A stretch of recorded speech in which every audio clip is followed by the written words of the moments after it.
My first experience with hip-hop was kind of in relation to the music that my dad had kind of exposed me to when I was younger. A lot of funk, soul, R&B, and the early 90s hip-hop that was on the radio just so happened to have a lot of samples from that era of music, so it was an easy transition. When I was like around 10 years old, I started listening to the radio, and really that was my introduction into hip-hop. And my introduction into rapping was actually after I got a cassette single of The Far Side's Passing Me By. It had an instrumental on the backside, and my friend would put it in his little Walkman and have these little stereo speakers hooked up to it, and we'd just freestyle over the instrumental in the back of the bus. That was when I was about 11, 12 years old. So that was my introduction into hip-hop and rap. The first track that I did that was properly introduced to the public probably wasn't even off of Truth, Beauty, Goodness when I was with Redeemed Thought. It was probably the Cypher track that me and Stephen the Levi did with Cross Movement on their Higher Definition album, and that or the Why Hip Hop sampler that they put out, which we did a song called The Big Playback. That was kind of like a big boost in the community of people who knew about us and knew about our music.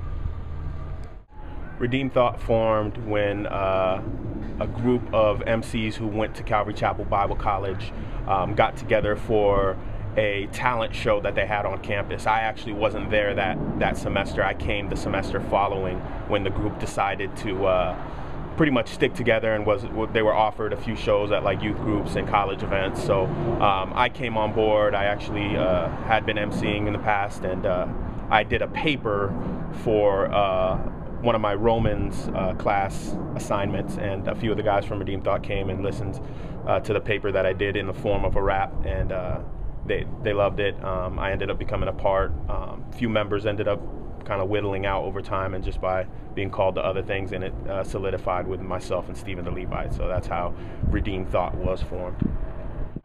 Some of the tracks that I'm most proud of with Stephen the Levi as Redeemed Thought would probably be Bang Your Head. To me, that was just like the funnest song to write, because we went back and forth through the whole thing, and it was actually something that DJ Official said when we let him hear the album before it was released. He said he didn't know that that was two separate people on the track. He thought it was just like a solo track from one of us, and that to me makes good group dynamics in hip-hop, is when you could listen to it and really not distinguish a group going back and forth. They sound like one cohesive unit. So that was probably the funnest track. That and Soapbox, because it was, you know, a chance for me and Stephen Levi just to get super lyrical. So on the Proposal EP, I did a track with Braille and Othello from Lightheaded, and the reason why I did that track was because I kind of saw a bit of a chasm between a few artists in Christian hip hop, and I had actually built a relationship with Braille and Othello via email and text and stuff like that, and they were just good, honest dudes, and I wanted to work with them. That was really the reason why I did it. It ended up kind of becoming something more, and kind of setting a stage for a lot of people's collaborating across that chasm, and I'm glad to see what it's become. I don't think that was the cause of it, but I really think it was the first time that someone actually stepped across and you know, extended a hand of fellowship. So the Back Burner EP was really just a collection of songs that were unreleased from other projects, or stuff that I was working on at the time, but it really hadn't solidified a whole album. I had the idea for the Cold War already kind of written out, and I still had a few songs that were left over from projects that didn't happen with Redeemed Thought.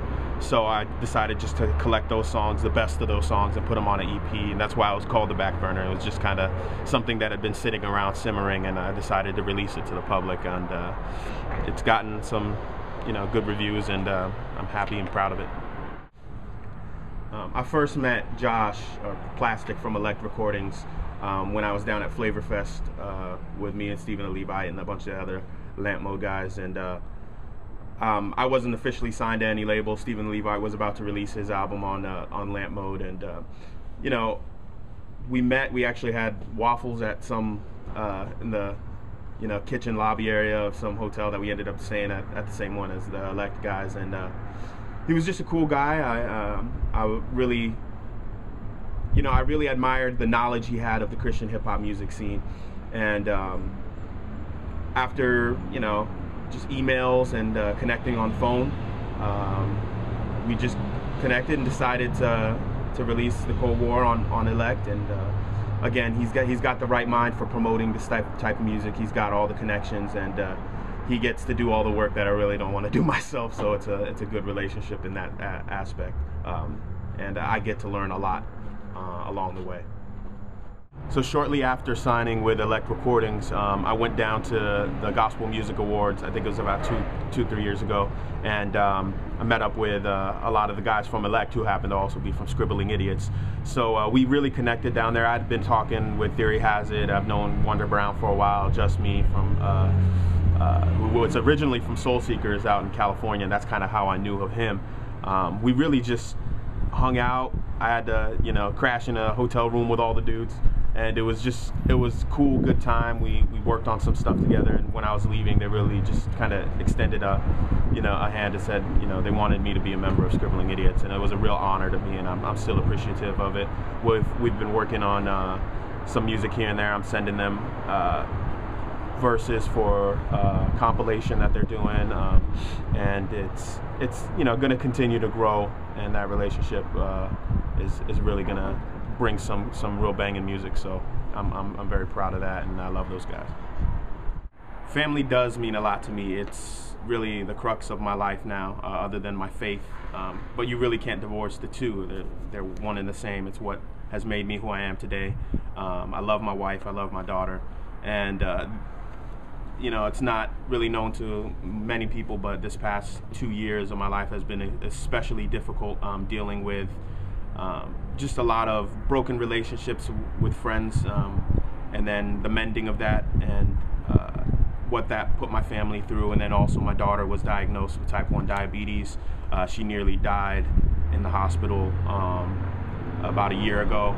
So having to deal with that and then transition over to the life of a parent who has a child who has diabetes has really, it's really been the pressure cooker that God has used to fortify myself, my wife, and my daughter, and as a family unit. And I think on the Cold War album, you're really gonna catch a glimpse into what I've gone through in the past 2 years or so, and really, especially the last 3 songs of the album kind of work together as really the gem, and that'll give you guys a lot of insight on what I've learned through that. So the new album, the new record's called The Cold War. It's releasing on ILLECT Recordings. I really kind of had another idea for the meaning of what the Cold War was going to be, but it really has turned into really defining the daily life, the daily sanctification process, and fighting the flesh, fighting against the world, fighting against you know, the enemy. But it's not really talking about those subjects. It's just documenting what I've been through in light of those personal things, and it's really just highlighting my own personal Cold War. The production's absolutely amazing. My man Medi-Cal from El Centro did a few of the tracks. I did some of the production. DJ Official, Witness, Teddy P did some beats.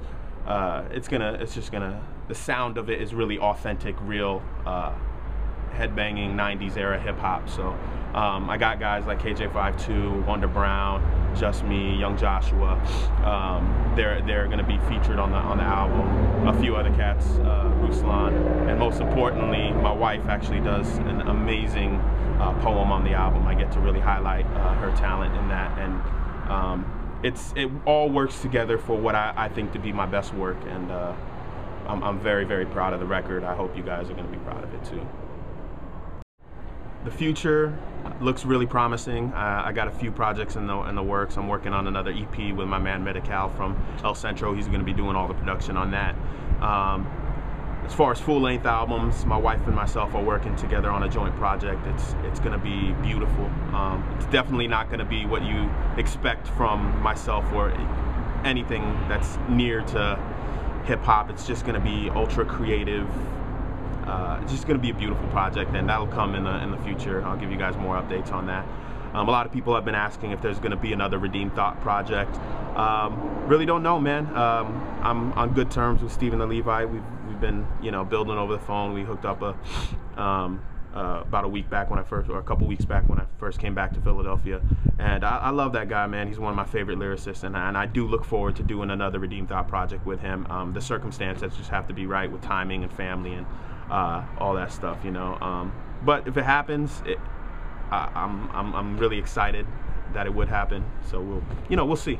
Keep it in prayer. All right, these random fire questions, I actually got to read them. Bacon or sausage? Bacon.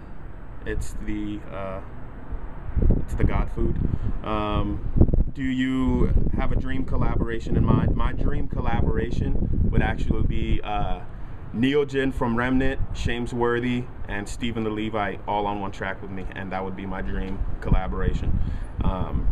Who would you least like to work with? No comment. Where did gangster rap go wrong? I think they went wrong when they got rid of the Jerry curl.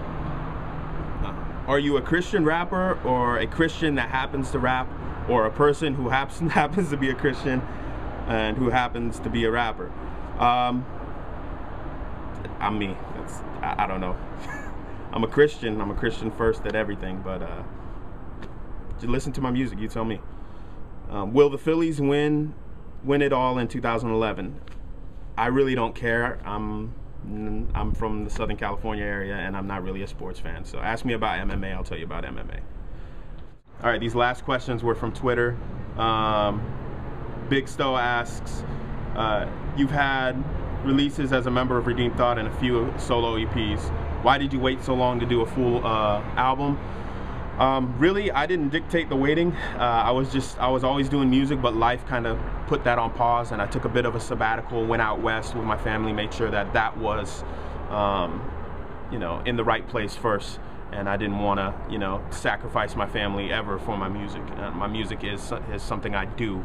My family is what I live, and I live it for my Savior. I live it so that He's proud of it, and my music can wait. So the next question is from my brother, that dude Vic, on Twitter. Carne asada burrito or Tony Luke's cheesesteak? Honestly, carne asada burrito, but they're like, number 2 and 3 right below In-N-Out Burger, so it's not that much of a fight. And he also asked, why do I always smell like burritos? I would ask him, why does he always find a way to smell me? Big shout out to SphereHipHop.com, ILLECT Recordings, my wife, my daughter, everybody in Philadelphia, everybody out in California. I love you guys. Peace.